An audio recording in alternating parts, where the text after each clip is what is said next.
I want to ask you some about classical pianists, Vladimir. See if you know any of these that are current ones. Then maybe you do, maybe you don't. This is Right? Try me. one of my favorite Russian piano players who plays. I think he is phenomenal. Danil Trivanov. Yes, of course I know him.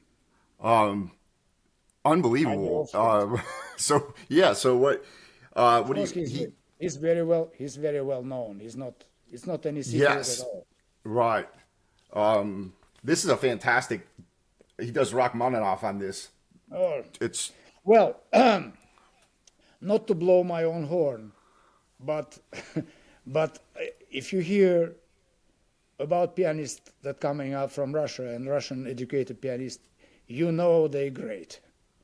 It's only a question of taste. If you like certain guy more than another guy, but nobody nobody that come out of conservatories in Moscow or St. Petersburg can be badly playing piano. It's impossible, or violin for that matter, or even cello. You know, technically speaking, they're all great. and It's why only is that, possible. Vladimir? Why is that? What's the difference in the school? It's a tradition, and the way they teach, the competition. When I was going to a children's school, a conservatory children's school, we had 20 children, 20 gifted children per one spot. You know, so when I got into school, there were 19 other people trying, and they were all gifted. You understand? So you had to go through a very rigorous discipline. You had to study solfeggio. You had to know. Uh, there's many technical demands that you couldn't get to next level unless you're playing all the exercises and scales and everything that teacher demands of you. So And so I get that's the impression that they're not going to in much of the West, especially now. Everybody's a winner. I hate it seems to me like there maybe you have more of a strict competition where the best some of the best people if you're not good enough or you don't put in the time to do it you don't get the gold star like you would get or I would say sadly in the United States it's like everybody makes an effort, everybody's good. Well, it's simply not true. So probably I would say that they're in Russia, and this is just my guessing. It seems like they're still kind of old school, where it's like if you're not good enough, you come back when you're good enough, or you practice, right? again you are touching on very interesting subject that I can tell you many things about, particularly here and in Sweden. Anybody that plays a little bit or sings or something, they say, "Oh, so good, fantastic," because you're not supposed to say anything that is discouraging. They have, Right, you cannot offend anybody. You see, and I think that goes for jazz music today too. In jazz music, it's even more possible to skate, to do something. I mean, when you have to play Rachmaninoff, let's say, even if you're not so talented, you still have to play all the notes, you right. see. But in the jazz music, you can say, I composed this piece and I play it the way I feel it. So who can tell me if I'm wrong or right? So there's this possibility to be a con man. And many people take advantage of that, because if you play body and soul, if you play rhythm changes, you play the blues, you can tell more or less. If you're honest, you can say how these people sounds, how these people sound. But if you play your own tune, sometimes I cannot tell if it's good or bad because I don't know what they meant by that tune. It's hard to say.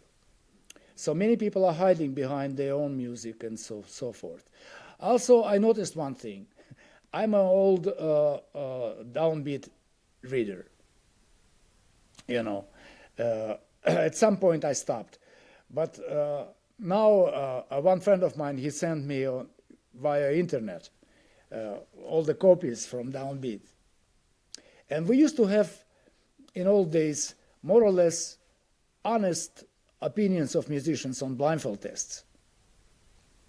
You know, people would say things, this is, even on famous people, they would say, no, this didn't impress me so much, you know. Right. But lately I see, I mean, I don't remember exactly what year it started, but I could see that it turned to all, except with some exceptions, you know, there's some exceptions to the rule, but mostly, especially younger musicians, everything is fantastic. Everything is 5 stars. Right. Yeah. There's a lot of those. Everything Yeah. is 5 stars. Yeah. When in older days, some great record like, you know, Art Blakey or something could get 2.5 stars on 3 stars. That now everything, whatever happens, it's 5 stars. Joe Lovano is 5 stars and Coltrane is 2.5. How can that be? I wonder. I'm just wondering. You know, and when this blindfold test, most musicians know that they know each other, and they're gonna meet each other in some of the, so they don't dare. That's only my feeling, because everything is great. They saying. Yeah. Even sometimes they have. It's not in downbeat, but somewhere else maybe they have blindfold test when they have before and after. So sometimes they say in the beginning, no, this drummer was sloppy and the bass player was out of tune. But then when they tell them who is playing, oh, well, they did it their own way. I appreciate it. Now I'm going to raise it to 4 stars. You see, that's what's going on now, because they know that they may know this person, and sooner or later they're going to run into him and say, why did you pan my record? Yeah, I'm not going to talk to you. So in old days, there was not a consideration. If people didn't like something, they would say that. Right. And yeah, even if we have different opinions on it, my opinion might not always be the same as yours. Okay, fine. In old days, they didn't mean disrespect. It just means that this particular tune or maybe this particular record didn't come off according to my taste as well. That doesn't mean that I don't like you. Right. And oftentimes they used to say, I usually love this artist very much, but this just, sorry, didn't come off. Right. Better luck next time or something like this. But now they don't dare to say that. Yeah. Exactly. Yeah, and that's I still get downbeat. I still get the jazz. What is it? The one from UK. I get those so I can keep up with the releases. Jazz Journal. But a lot of times, the lower rated ones I like better than the ones that are rating 5-star, because there'll be some new. And I like supporting new jazz artists, and a lot of them I do like. But it's not always the 5-star one that I'll listen to it and I'll be like, this is not really doing anything for me. And a lot of times it'll be the 3-star, because they will give 3-star ratings sometimes, or 3.5 or 4 or whatever. A lot of times those are ones that I like better. Mm-hmm. So, yes. Yeah. It's the same with movie ratings. I remember when we're going, I used to go through reviews, and most of the time 2.5 stars would be my film. 5 stars would not be my film, because everybody is looking for something super original, and something unusual. Where I just want to see good film. It's the same with jazz. I just want to hear good tunes, swinging, in a good taste, and that's what I want to hear. And I don't care so much if it's super original or is it all their own compositions. That has no importance to me. It's as how you play it. Right. I like all of it. Yeah, if it's original or standards, I like them. Either one. And if they do a good job, if it hits me, that's the thing. Does the music inspire me? Do I get excited about it? It's an emotional thing. I could see some of these people can play, and I can say technically I can hear that they can play. Maybe they play lots of notes, they play in tune, but it doesn't make me feel the way I supposed to feel excited about jazz. Right. The way I felt when I heard those records that you were showing me.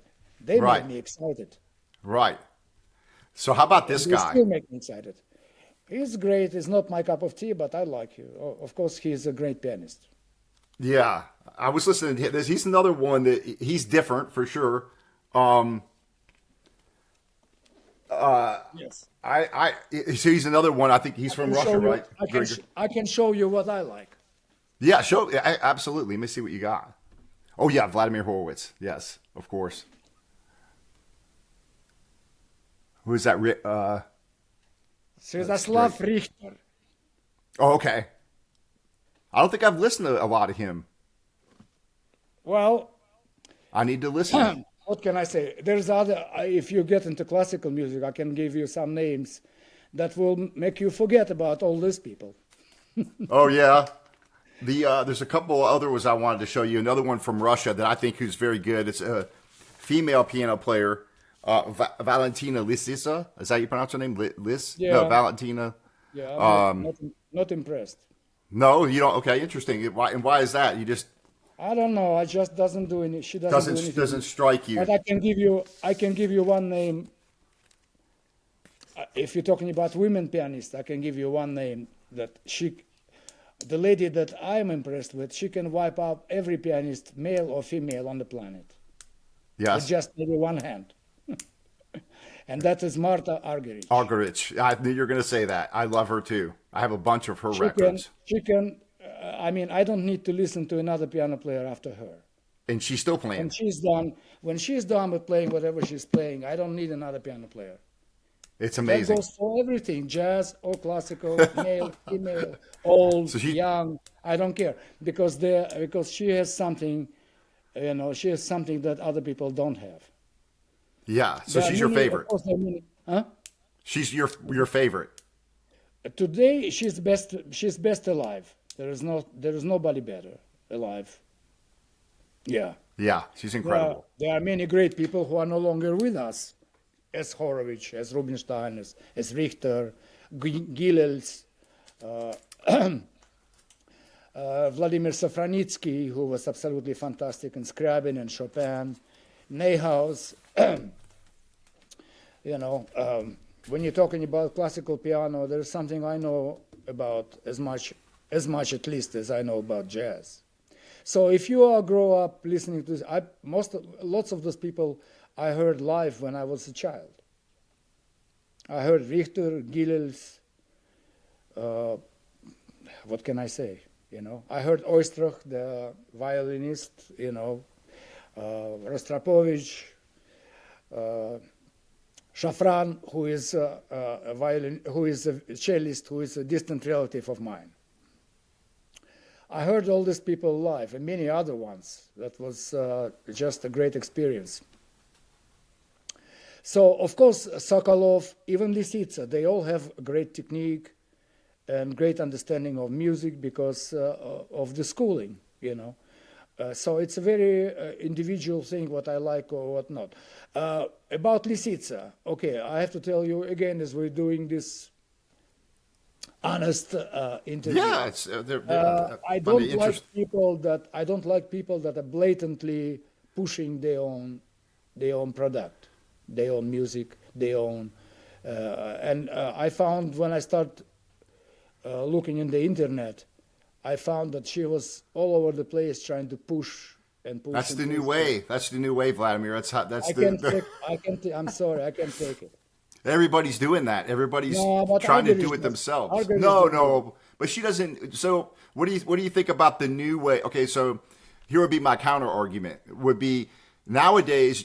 Okay, Martha Argerich, she came along with the big record companies and was able to be promoted by the record company. A lot of these young players, the only avenue they have. I don't Okay. agree with you. I think the best promotion for her was her talent. Well, I'm not The moment discarding she hit the that. piano, there was no need for promotion because everybody knew she was a genius. That's it. She didn't need to come up with dresses with. Oh, I understand what you're saying. I got you. That kind of. She didn't need to ring everybody on the cell phone and doing some political stunts. She played, and the audience was enchanted. I got That's you. what So art is supposed all of the image and all the trying to almost make a rock star Yeah, maybe, image. exactly. That I got Thank you. I exactly. understand. And we have some of those people today. We have some Oriental pianists that are very quick with fingers. Oh yeah. What's her and name? they dress a certain way. Yeah. Revealing dresses and high. And they don't heels need and all to. that, And they don't need to. but the talent is not particularly there. Yeah. But people can, but many people, a large audience cannot tell the difference because they have good technique and they play fast, so it's good, Right. you Right. know. Right. But maybe it's my Soviet, my Soviet upbringing, where when I was growing up, we were, say, uh, we kind of grew up with the idea that the artist should take care of his art and not trying to push himself and advertise himself and sell himself. I But there are got you. other Yeah. people, but other people supposed to do it for you. If they don't, they don't. But you should take care of your music, and sooner or later, the audience will find you. So maybe it's too idealistic today. Maybe it's stupid. I agree. Maybe I'm What? dumb. No, no, I don't. I do agree You know, to a but large point. I'm turned off when people say blatantly, "I'm so great, you have to come to my concert. You Yeah. have to Yeah. buy Yeah. my record." I say, don't buy my record. Buy Bill Evans, buy Art Tatum, better. Yeah, if you are not sure which record, jazz record you should buy, I mean, I would be pleased if you buy my record. Thank you. But if you want to find out about great jazz piano, there are many people that you should check out first. And Right. maybe when you Yeah. come after them, you come to me. I'd be happy. Yeah.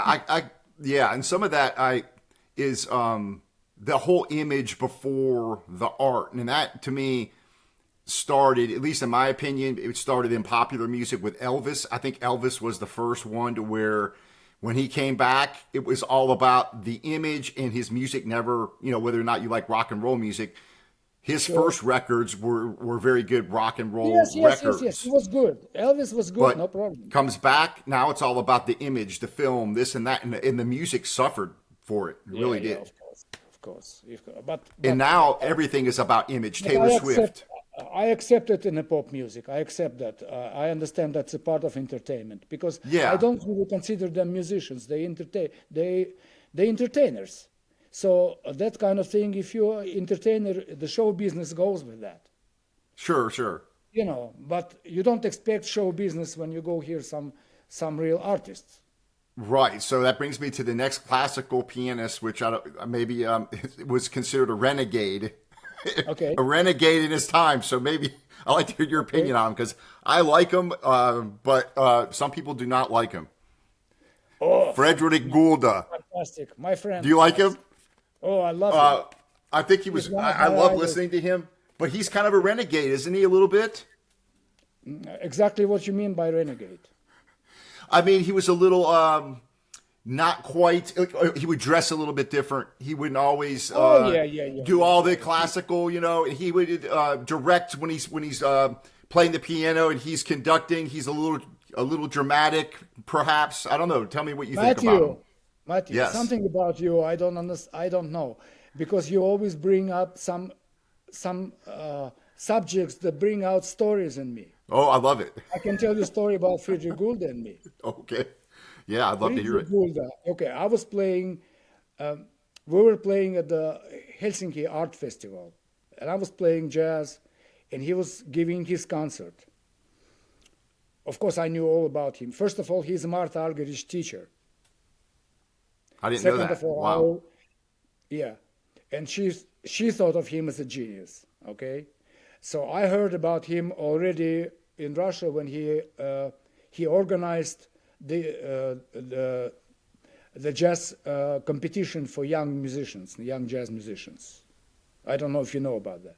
I've heard of it, but In Vienna, well, I was way too young for that too, and I was not good enough for that time. But I heard about it, and I heard about it from actually from Voice of America, from Willis Conover. They were translating from Vienna those concerts. So he organized the competition for young jazz musicians all over the world, musicians under 30. So in the jury, the judges were Art Farmer, Cannonball Adderley, J.J. Johnson, of course Fredrich Gulda, Ron Carter, Mel Lewis, and Joe Zawinul. oh wow. those were the people that were judges. Okay? So George Mraz, he didn't get first prize. He got second prize. Miroslav Vitos got first prize on bass. Okay. George was very, very pissed. Yeah, he was upset. Okay, Jan Hammer got second or third prize. Fritz Power, Austrian pianist, he got first prize. Franco Ambrosetti, trumpeter, he got first prize on trumpet. Randy Brecker, he got like third prize or something. Eddie Daniels won the first prize on saxophone. Let me see, who else? But I mean, this festival, this competition was full of a great talent. Both judges were super great, and I read about it. They said they were looking at the musicians the way they're supposed to be looking. Like, they say, can I hire this guy for my band? Is he good enough to play with me? That was the standard. Not this day when they have Monk competition, which Monk couldn't win. Right. Most probably Monk would not win his own competition because he doesn't have the chops or whatever, you know. They would say, no, he plays strange, we don't want him, you know. So anyway, yeah, I think it's very unlikely that Monk would win Monk competition today. Anyway, back to Fredrich Gulda. So I knew, of course, all about him and how great he was. And here we are in the same hotel. We're having breakfast together. And we talk about different things. And he didn't know me from Adam. But I said, you know, I'm playing with Ron Carter. I'm playing with Bob Crenshaw. I'm playing with George Mraz. So he got the idea, approximately, where could I be on a musical scale. So anyway, I'm coming to his concert, and I'm sitting in the first row. And the first part of a concert is a Mozart concerto. And the second part of a concert is his own concerto, which he mixed with, it's a kind of a herring salad. He mixes this with a little bit of jazz, a little bit of classical music, a little bit of pop music even. Some pop music like German pop music, Schlager, you know, a little bit corny things, but he mixes it all together. And one thing he does, he plays, even when he played Mozart, he sees me and he looks directly at me, like he plays it directly to me, you know, and especially in the second part when he was playing his own concerto, he was looking directly at me. So the concert is over. It was a Finlandia House, big concert hall, sold out. So the big ovations, standing ovations. He comes to, for the second part, he had rhythm section. He had a drums and bass, in addition to symphony orchestra. So he comes back for the encore. And the piano and the bass and drums are there. And he starts playing Stella by Starlight. And he looks at me. I'm sitting in the first row. He looks at me and he's like, with his mouth, he said, "Do you know this?" I said, "Yes, of course." And he said, "Come on the stage." Really? So I'm climbing on the stage, and he puts me on the piano, and I play for a while. He stands right behind me, watching me, and then he joins me, and we play, and we finish. Everybody's like crazy. It's Wow. It's completely crazy, and we're taking bows, and then we come back and we play another tune, like what is this thing called Love or something we played, you know, another tune. Wow, that's incredible. It doesn't happen in classical concerts. That's the guy. Yeah. Can you? No, yeah. Afterwards, we go to his hotel with the festival organizers. We drink champagne, and we have good time. I'm telling him some stories. He's laughing. He's telling me some anecdotes, and we're having great time. Afterwards, I give him my record, White Nights, my CD, and he looks at it.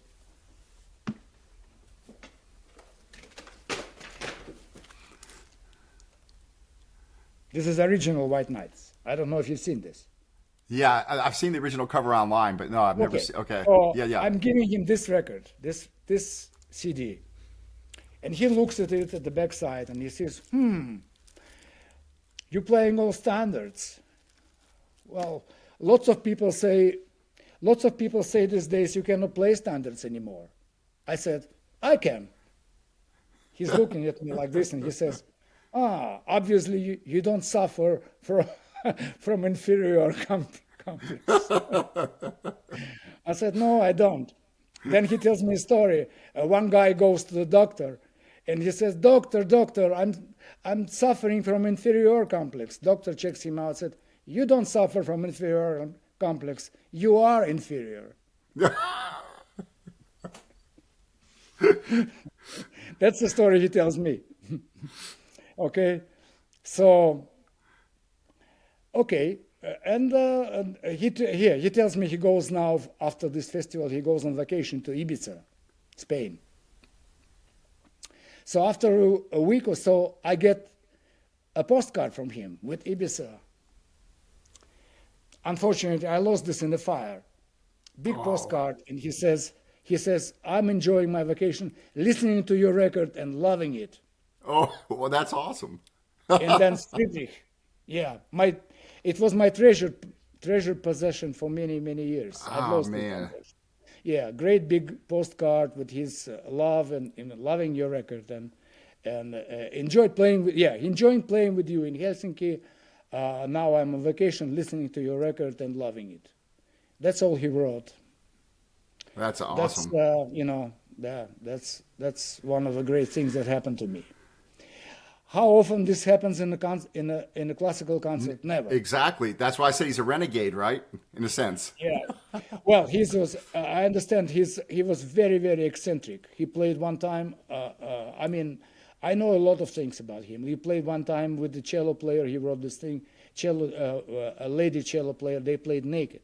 Yeah, I saw something. There's a documentary about him. Yeah, you've seen that. Yeah, Okay, so yeah. you know. Yeah. And he faked But his own death.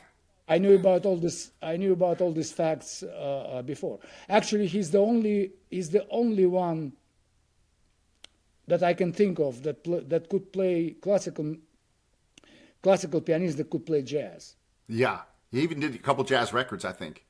Yes, with Ron, he did record. He did record with Bob Crenshaw and Tutti Heath. Yeah. I have that record. And then he faked his own death, Vladimir. Did you hear that, the story? In Yeah, the... yes. He said, because he said in Austria nobody is famous before they're dead.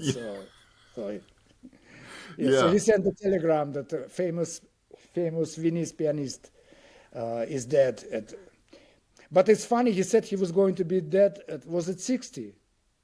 Yeah, He said something like, I don't remember what it. Yeah. 60 or 70, I forgot. He said he was going to be, and he died exactly the date he predicted. Yeah. Isn't that crazy? It's It's crazy. crazy or what? He Yeah. predicted he was going to die at 60, and he did. Yeah, he's one of those guys I never get tired of listening to. I can put this. This is one of my favorites. I love this. And there's actually a I have video of him playing. I have and had so many records by him. There is a collection that I have on CD, but I had it on LP. I bought it in New York a long time ago. Big box. Fredrich Gulda, the complete musician.